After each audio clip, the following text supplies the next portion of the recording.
This PowerPoint will focus on the hemoglobinopathies. This term describes a set of diseases that arise from mutations in the genes that encode the proteins that make hemoglobin.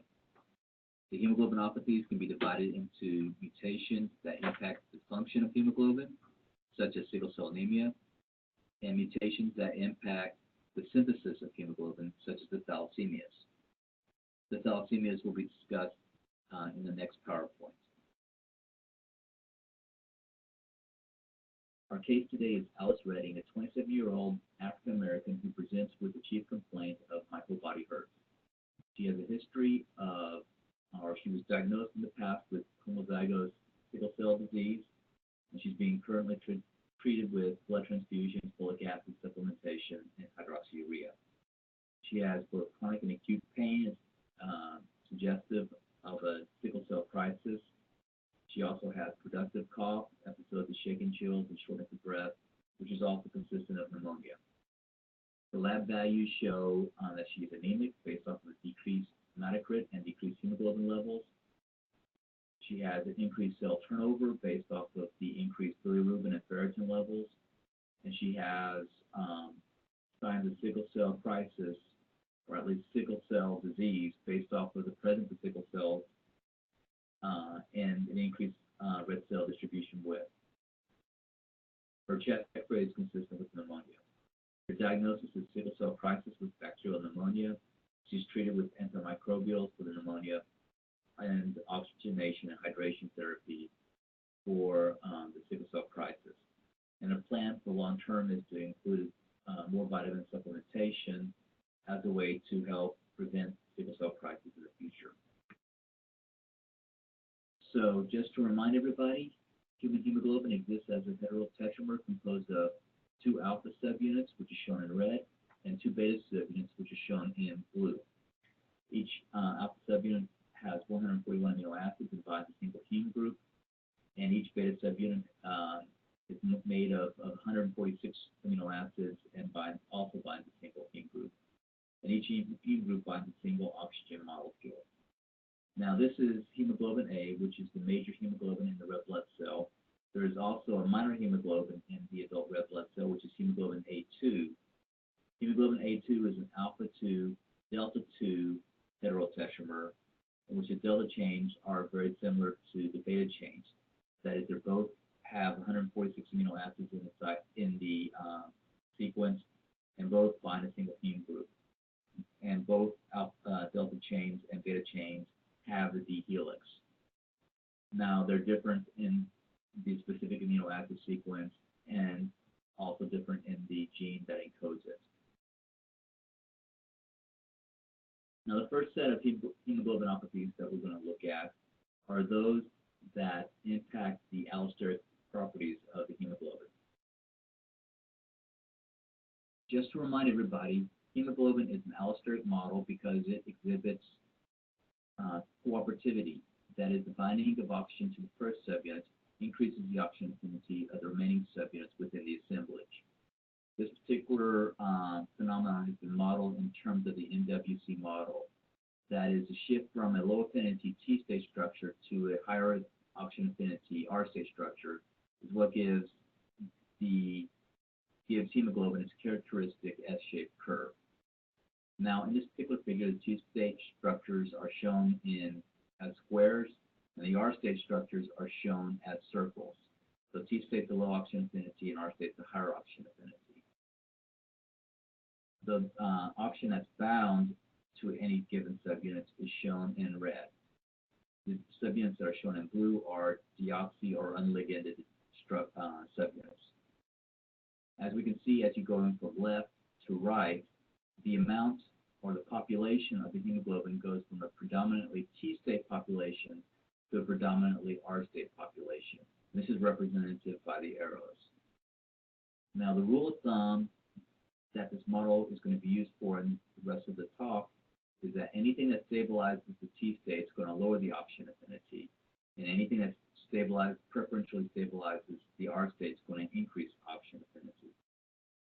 In this particular figure right now, we're talking about ligands such as protons and BPG and carbon dioxide that preferentially stabilize the T state and will lower the oxygen affinity depending upon the concentration of these ligands. From now on, we're going to be talking about mutations that preferentially stabilize the T state or preferentially stabilize the R state. So if you have a mutation that preferentially stabilizes the T state, you're going to lower the oxygen affinity. If you have a mutation that preferentially stabilizes the R state, you're going to increase oxygen affinity. This is the list of mutations that are available online. These are some examples. You do not need to remember each mutation, but there are a few points that you need to remember. Mutations that stabilize the R state will increase the oxygen affinity. This will decrease the ability of the hemoglobin to release oxygen, and therefore you will have less oxygen released to the tissues.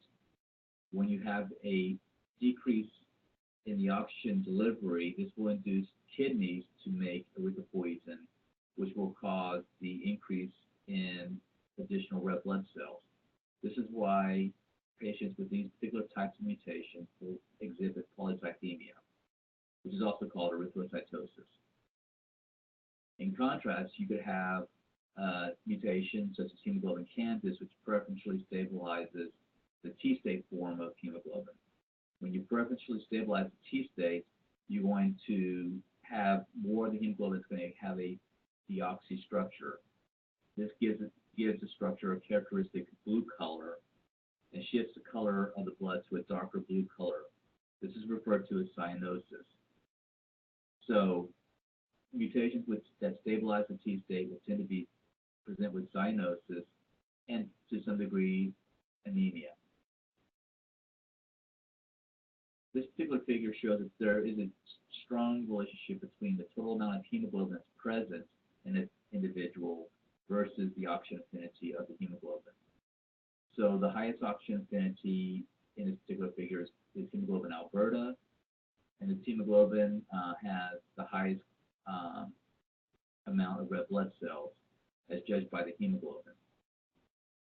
Now the lowest affinity hemoglobin in this particular figure is hemoglobin Rush at the very bottom, and it has the lowest amount of hemoglobin in the per deciliter.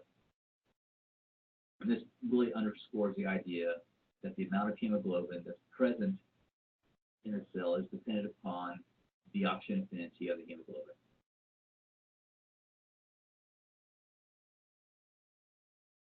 Now, as I said before, when you have a mutation that has a high oxygen affinity, this is going to deliver less oxygen to the tissues, and that includes less oxygen to the kidneys.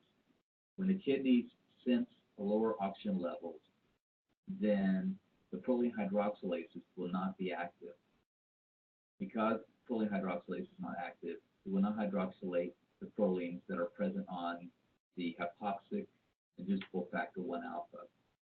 This means that if 1 alpha will be turned on and transcribe the gene that encodes erythropoietin. Erythropoietin will be made and secreted by the kidneys and will migrate through the blood to the marrow. Once it gets to the marrow, it will bind JAK2, and that will cause the precursor cells to follow the erythroid lineage and to make more red blood cells. Thus, this is how changing the oxygen affinity of the hemoglobin will alter the number of red blood cells in a given individual. In this particular case, we'll be having secondary polycythemia. The second class of mutations result in the increased rate of hemoglobin oxidation. That is the conversion of hemoglobin from the ferrous +2 state to the ferric +3 state. Oxidized hemoglobin is called methemoglobin and leads to a loss of oxygen transport. Increased levels of hemoglobin oxidation is caused by both genetic and environmental factors. Based on the crystal structure, methemoglobin, that is hemoglobin with all 4 subunits with ferric heme, has an R state-like structure. Each of these subunits is not able to bind molecular oxygen. If only a few of the hemoglobin subunits are oxidized, for example, 1 or 2 subunits are oxidized, then the non-oxidized subunits can still bind molecular oxygen. However, these subunits will bind oxygen with greater affinity than reduced hemoglobin because the oxidized subunits will still exhibit a R-state structure. This gives rise to an oxygen binding curve that's displayed to the left. Oxidized hemoglobin has another important property. Oxidized iron changes the color of blood. Normally, blood will have a spectra that looks like the figure on the right. However, the oxidized hemoglobin produces a variety of spectra, and this results in a color that's closer to brown than to red. For example, the scapular wound is brown because it is filled with red blood cells that contain oxidized hemoglobin. The increase in methemoglobin content of the blood leads to the darkening of the blood because of the brown color. This observation is called cyanosis. The reduced ability of methemoglobin to transport oxygen leads to tissue hypoxia, which in turn induces the kidney to synthesize and secrete erythropoietin, leading to an increased number of red blood cells, that is polycythemia. Cyanosis and polycythemia together indicate chronic hemoglobin oxidation. There are a number of factors that could promote oxidation of the heme iron to the ferric state, giving rise to methemoglobin. The most common genetic cause is a mutation that impacts hemoglobin stability or mutations that impact the solvent accessibility of the heme pocket. Mutations that impact the proteins that reduce methemoglobin will also lead to accumulation of methemoglobin. Environmental causes include the ingestion of drugs such as nitric oxide, nitrites, quinones, aniline, and sulfonamides. These drugs will directly oxidize the heme group.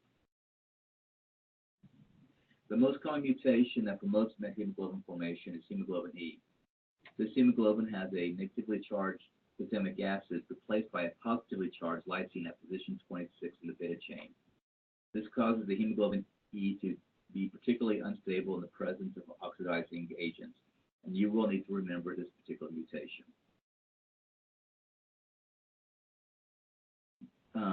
There are mutations in the protein that are involved in the reduction of methemoglobin, and this can account for the increase of the presence of oxidized hemoglobin within the blood.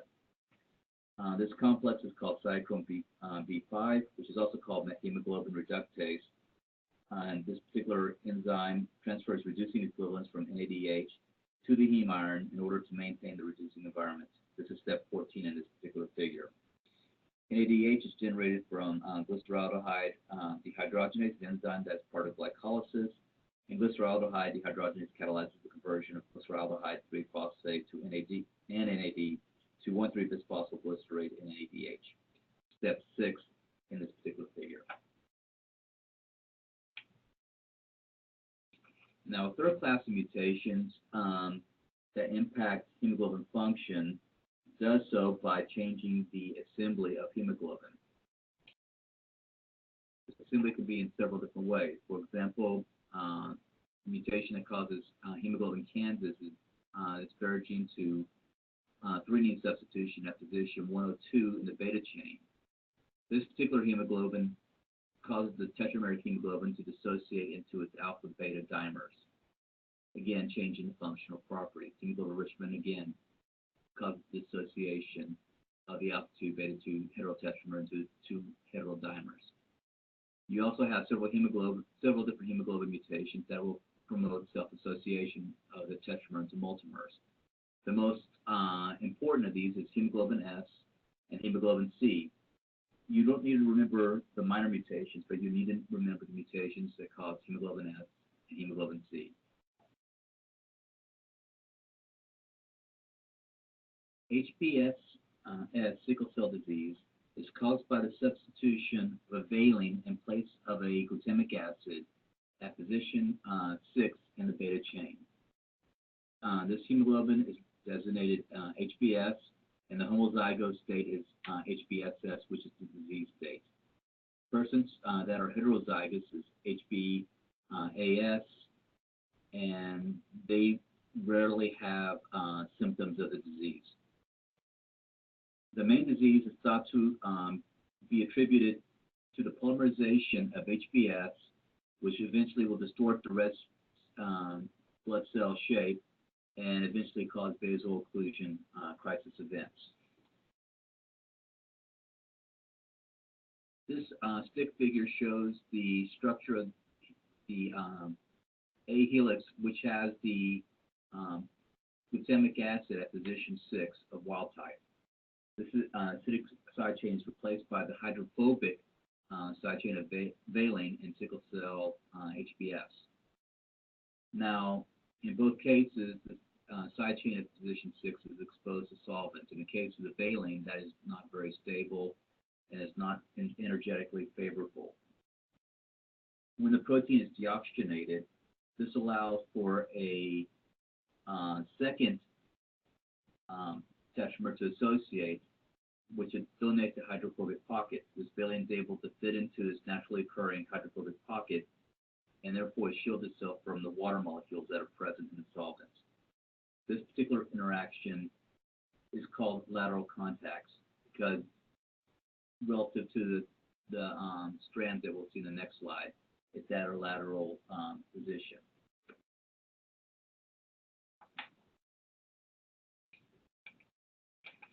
This figure shows the crystal structure of deoxy HBS. The tetramers on the left figure are encircled in green on one strand and in yellow on the second strand. The heme groups are shown in red, and the site of mutation, the valine, is shown in blue. The zoomed out view shows how these two strands are staggered with respect to each other. And we can see the lateral contacts occurring between one tetramer that's encircled by green and the second tetramer encircled by yellow. So these particular lateral contacts zigzag back and forth up these extended strands. You also notice there's contacts between tetramers within a single strand. That is, the contacts occurs between one tetramer encircled in green and another tetramer in green, just one unit up. This particular set of contacts are referred to as axial contacts and do not involve the mutated valine residue. That is, they are naturally occurring in the wild type hemoglobin.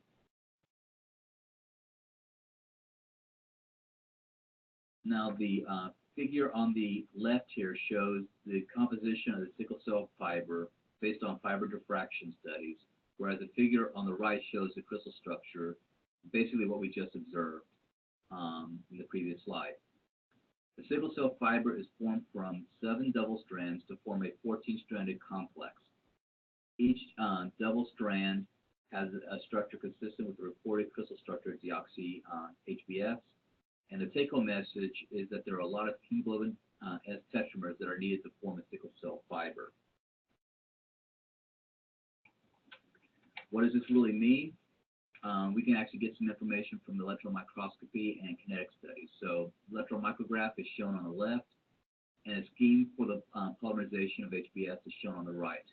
Kinetically, there is a slow step that is rate limiting, followed by a rapid step. The slow step occurs because sickle cell fiber requires 20 to 50 deoxy HBS tetramers to associate to form a nucleus. Once formed, the fiber is extended rapidly and serves as an additional nucleation site, leading to rapid polymerization kinetics. This observation has two medically important points. First, the speed of the slow step is highly dependent upon the deoxy HBS concentration. Any factor that increases the concentration of HBS, the purity of HBS within the red blood cell, or the population of the deoxy or T state will increase the rate of polymerization. Second, polymerization does not occur if the rate of flow through the capillary bed is faster than the rate of polymerization. So if every round of circulation is not necessarily going to result in HBS polymerization, and thus doesn't distort the red blood cell during the first transit through the capillary bed. Now, despite what I said, at any given time, the red blood cell will experience multiple rounds of polymerization, depolymerization during its lifespan. This process causes a number of problems. First, there's an increase in calcium imports and an increase in potassium exports, leading to a dehydration of the cell. The dehydrated cell increases the HBS concentration, which in turn promotes polymerization.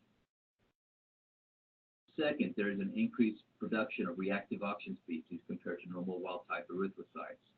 This leads to a decrease in the reduced glutathione levels and an increase in the amount of lipid peroxide.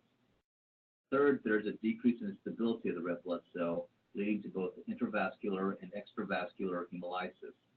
The intravascular hemolysis results in the scavenging of nitric oxide, hypertension, and tissue damage. And more than likely, the tissue damage is going to be kidneys. The total hemolysis will also lead to anemia, but also going back to the intravascular hemolysis, the vasoconstriction that results will also promote the formation of occlusion, which will promote the ischemic damage of the tissue.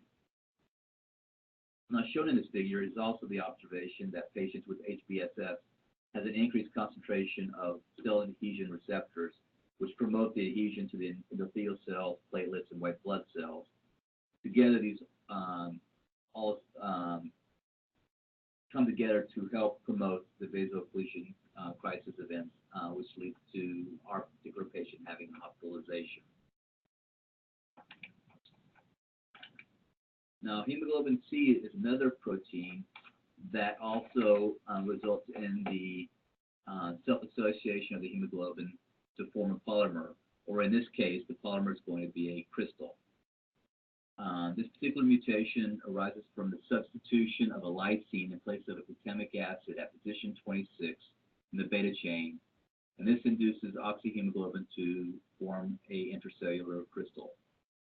Hemoglobin C is associated with mild hemolysis and splenomegaly, and again, this is one of the mutations that you will need to remember both for the hematology phase and for the step 1 exam.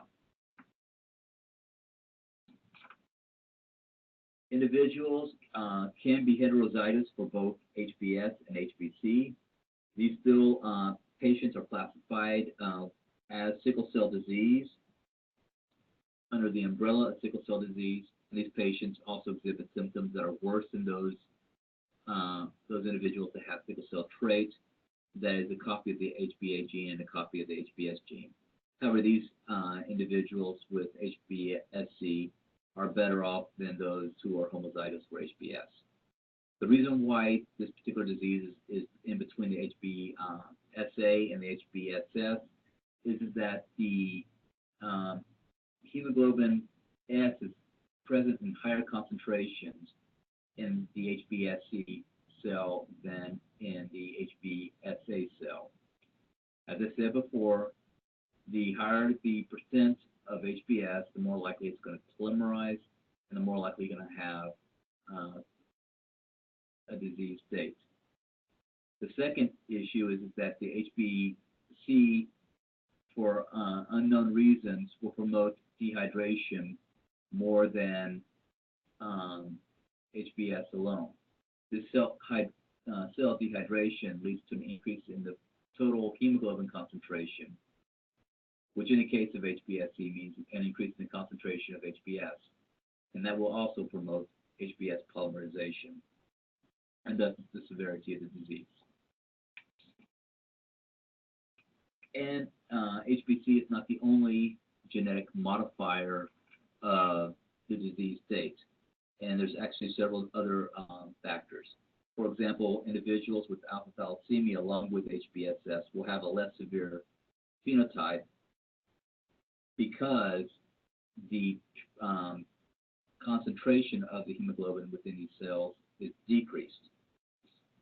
Individuals with hereditary persistence of fetal hemoglobin production will also have less severe symptoms.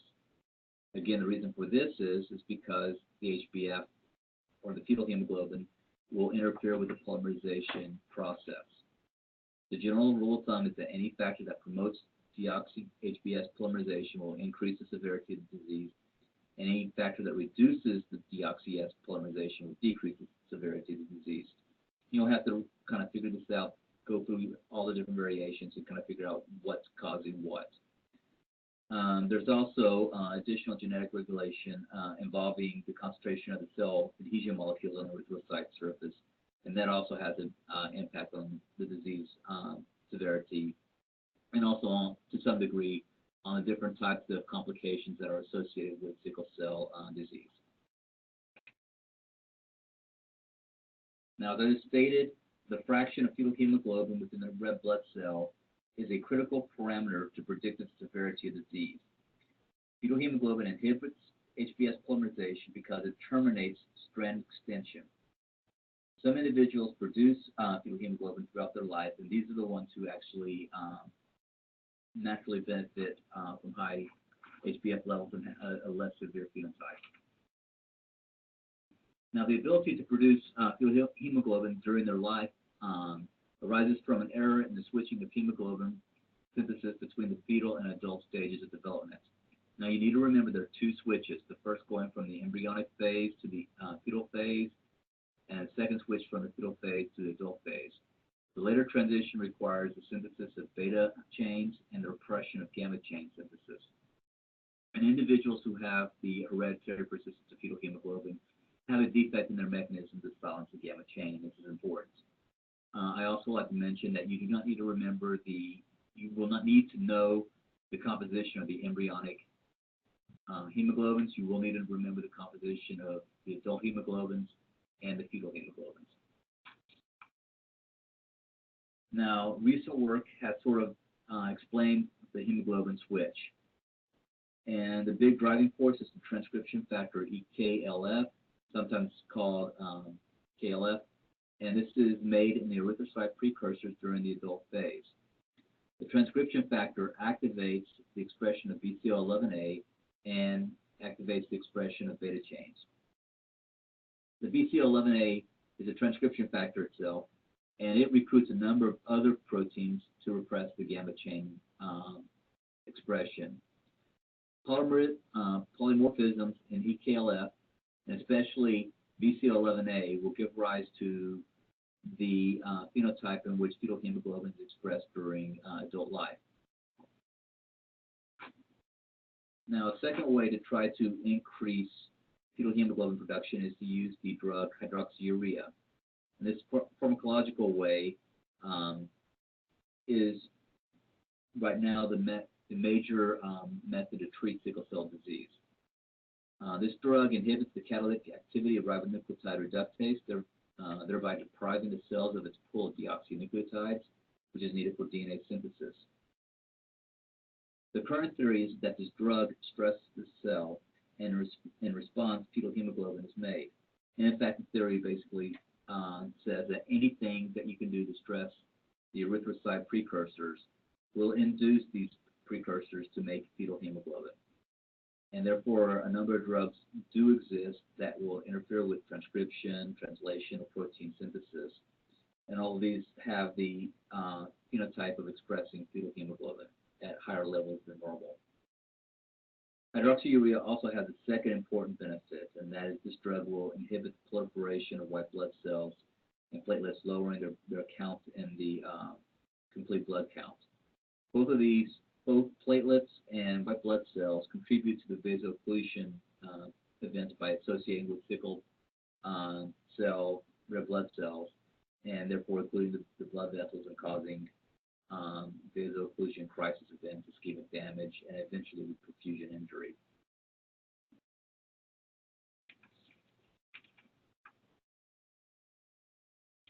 Now, patients with sickle cell disease are more likely to have vitamin deficiencies than the general population.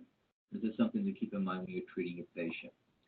For example, the rapid cell turnover requires a patient to utilize more folic acid than the average patient. This is why our patient is currently taking a folic acid supplementation. That's part of her plan as well. The vaso-occlusion of blood vessels often results in bone damage, which also is significantly damaged. And there's evidence now in the literature that suggests that vitamin D supplementation will improve their health. Another particular supplement that I'm particularly high on is omega fatty acids. And this is supposed to help the sickle cell patients to some degree with their reactive oxygen species and oxidative damage to tissues, but also because they're able to reduce platelet and leukocyte activation, and therefore that will help reduce the number of vaso-occlusion events. The big thing is many of these supplementation studies, the vitamin studies, require additional data to really verify the preliminary results. And really one of the big things is we need large numbers of volunteers to go through the clinical trials. This figure shows the results of a blood sample that has been separated by cellulose acetate gel electrophoresis. This is one of the main techniques used to detect hemoglobinopathy.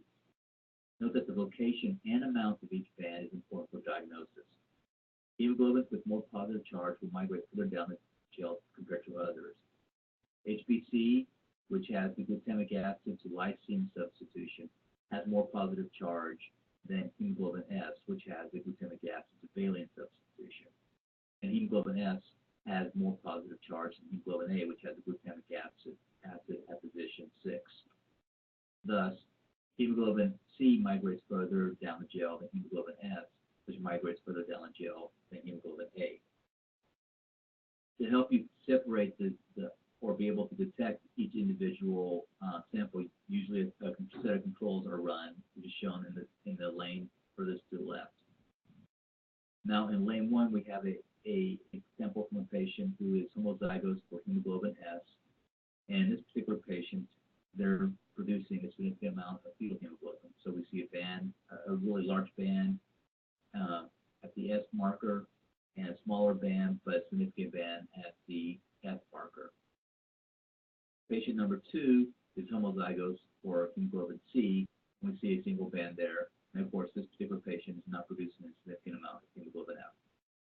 And again, you can use the markers to figure out what the patient is diagnosed with. In a more advanced setting, the amounts of, or the thickness of the bands reflects how well the hemoglobins are being made. So for example, some patients may have a very thin band for hemoglobin A and nothing for the other hemoglobins, and that would be somewhat consistent with a alpha thalassemia. So this needs to be, the gel needs to be interpreted both in terms of migration and in terms of the quantity of the hemoglobin that's present.